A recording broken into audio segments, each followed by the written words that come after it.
estoy trabajando actualmente. Actualmente México ya alcanzó al día de hoy una cifra de 112,304 personas desaparecidas. ¿No? De estas 112,000 personas desaparecidas, el 25% son mujeres. Cerca de 28,126 mujeres están desaparecidas al día de hoy en México.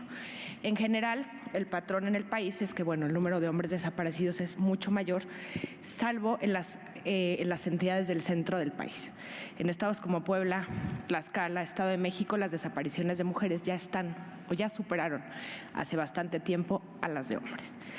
Hablar de desapariciones de mujeres es una cosa súper complicada, ¿no? No solo porque de por sí es una dinámica compleja, voy a seguir usando la metáfora de los legos, ¿no? Porque nuestros legos, si los vemos como marco jurídico, no nos están dando para cubrir dinámicas tan complejas como estas. Hablar de desapariciones de mujeres es hablar de violencia doméstica, es hablar de violencia política, es hablar de feminicidios, es hablar de desapariciones forzadas, es hablar de desapariciones cometidas por particulares, secuestros, tratas y otras formas de privación de la libertad. Es muy complicado a nivel jurídico penal, a nivel investigación y juzgamiento precisamente por esto, porque además en México, hace un buen rato, tenemos esta costumbre que ojalá discutamos de hacer marcos jurídicos y fiscalías hiperespecializados, ¿no? Tenemos una ley de trata, una de secuestro, una de desaparición y así tenemos, ¿no? Que actualmente hacen muy difícil atender un caso donde no sabemos qué pasó. La mayoría de las veces lo que pasa es que hay una mamá, un papá, un hermano, una hermana, un esposo, un hijo preocupado porque alguien de su familia, una mujer, no regresó a casa. Y quiere ir a poner una denuncia porque hoy en día ya sabemos que hay que ir a poner una denuncia y que hay que compartir una ficha y que hay que empezar a buscar a nuestro familiar, a nuestra amiga, a nuestra prima, ¿no? El problema de eso empieza ahí. ¿Dónde ponemos la denuncia? ¿No? Número uno. Y dos, de eso va a depender cómo se va a tratar nuestro caso. Qué tratamiento se le va a dar y qué protocolos se le van a aplicar y qué posibilidades tiene de tener mayor éxito que otro. No es nada fácil. Pocas desapariciones de mujeres son forzadas. Muy pocas son forzadas. Una desaparición forzada es aquella en la que intervienen agentes estatales directa o indirectamente. Sí hay documentadas desapariciones forzadas en estados donde hubo muchas que llegaban y, por ejemplo, se llevaban a un grupo numeroso de personas de un bar o de un evento y iban mujeres. Pero la verdad es que la mayoría de las desapariciones de mujeres no son forzadas. Entonces, a nivel convencional, ya decía muy bien la magistrada, las convenciones, tanto internacional como interamericana, nos dan muy poco para abordar esas desapariciones. Las dos convenciones señalan que hay ciertas obligaciones frente a las desapariciones que no son cometidas por agentes estatales, pero no nos dan, digamos, un marco totalmente idóneo.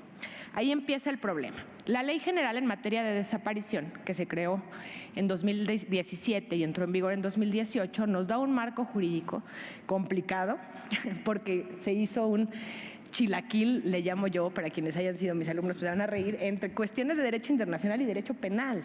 Hay un traslape de descripciones, de convenciones hacia tipos penales que no ha resultado del todo apropiado. Pero bueno, más allá de las descripciones de los delitos que contiene esa ley, que son forzada y desaparición cometida por particulares, da todo un marco jurídico muy importante respecto a la búsqueda de personas desaparecidas, que es en lo que me quiero centrar. Como no sabemos muchas veces qué pasó con la persona que desaparece y no estamos obligados a saber, y muchas veces pasa mucho tiempo en lo que el operador jurídico, dígase policía de investigación, Ministerio Público, sabe realmente qué fue lo que sucedió. Esta ley incorpora una definición amplia, amplísima de persona desaparecida en el artículo 4, que dice una persona desaparecida es aquella cuyo paradero no conocemos, y suponemos que esto se debe a la comisión de un delito, el que sea. Eso es una persona desaparecida para efectos de la Ley General. ¿Por qué se puso? Para poder jalar marco jurídico sobre búsqueda, sin importar cómo se llame el caso, sin importar si se inició por secuestro, por privación. A veces cuando se abren agencias del Ministerio Público sin ninguna especialidad, los abren como quién sabe qué. Vino una mamá a decir que su hija no llegó, ¿no? Y no inician las acciones de búsqueda. Entonces, esta esta definición es fundamental hoy en día, ¿no? Hay dos cosas que nos tiene que importar. Una, el paradero desconocido. Dos, el riesgo, ¿no? Y ahí sí podemos jalar, quizás no el marco jurídico de desapariciones forzadas, pero sí el de violencia de género. La debida diligencia reforzada que existe para la prevención, la investigación, la sanción y la reparación de la violencia de género, en especial en contextos generalizados de violencia como el que hay en México y cuando hay un riesgo real e inmediato, ¿no? Esos son estándares claves ante las desapariciones de mujeres. Ahora, tenemos un problema, ¿no? Que varios delitos puedan ser usados para investigar las desapariciones no es menor.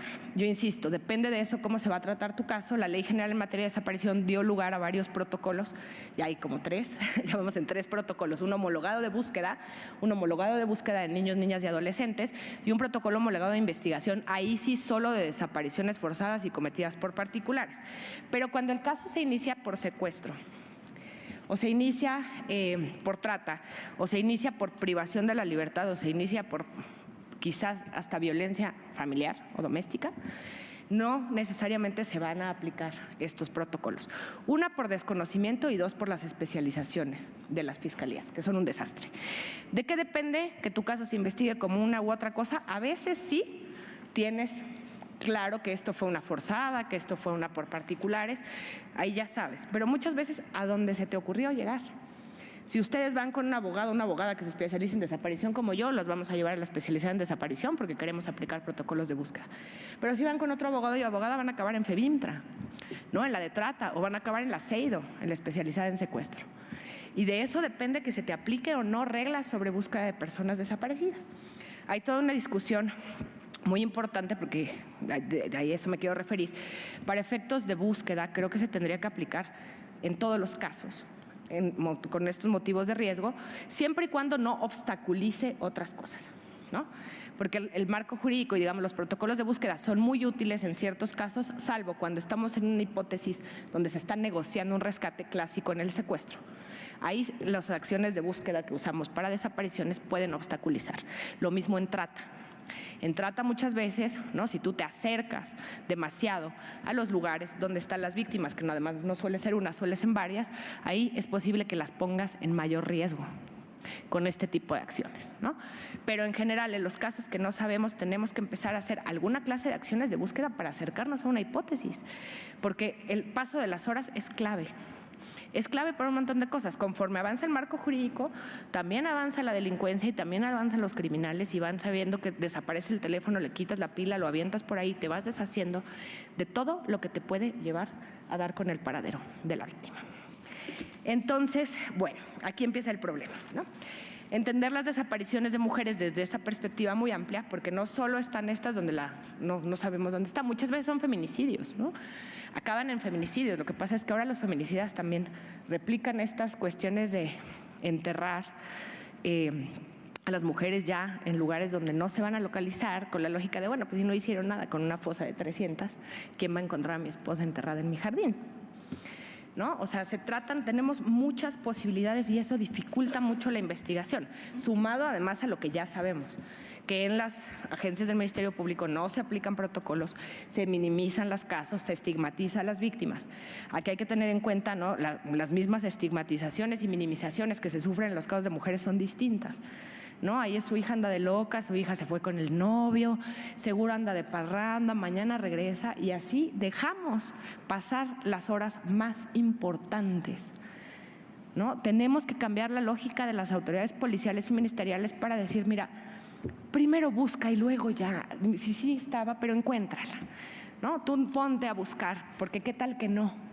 Y entonces ahí tienes 25,000 mujeres desaparecidas, de las cuales no sabemos si vamos a volver a saber.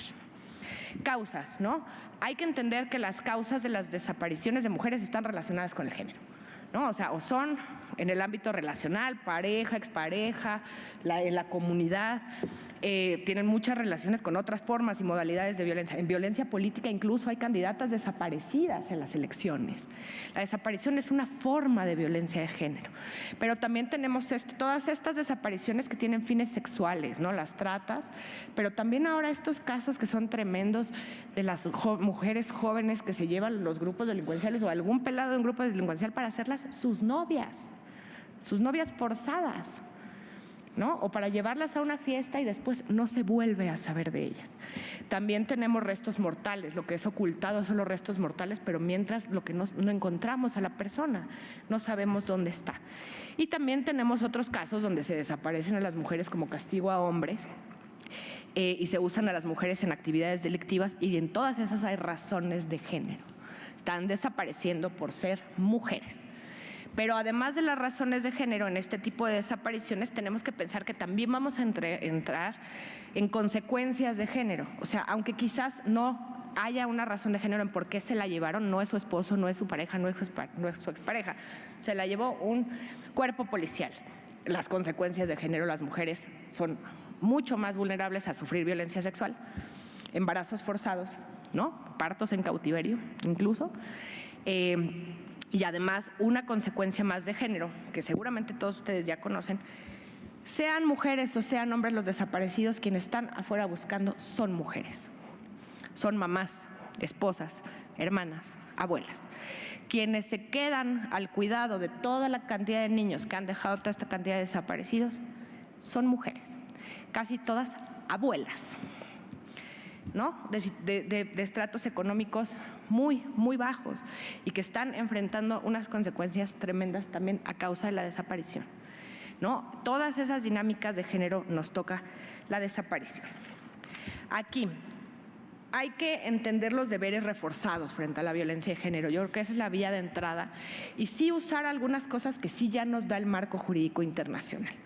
El tema de la búsqueda de las personas desaparecidas no solo es una tendencia en México, sino en otros países, e incluso el Comité contra las Desapariciones Forzadas de la ONU ya se dio cuenta, ¿no?, que la convención ya no nos servía para algunas cosas y sacó en 2020 unos principios rectores para la búsqueda de personas desaparecidas, que al igual que nuestra definición está amplia de persona desaparecida, que en Colombia la van a encontrar como persona dada por desaparecida, ahí como para usar el lenguaje de la convención ponen, hay que buscar a las personas independientemente de las circunstancias de la desaparición.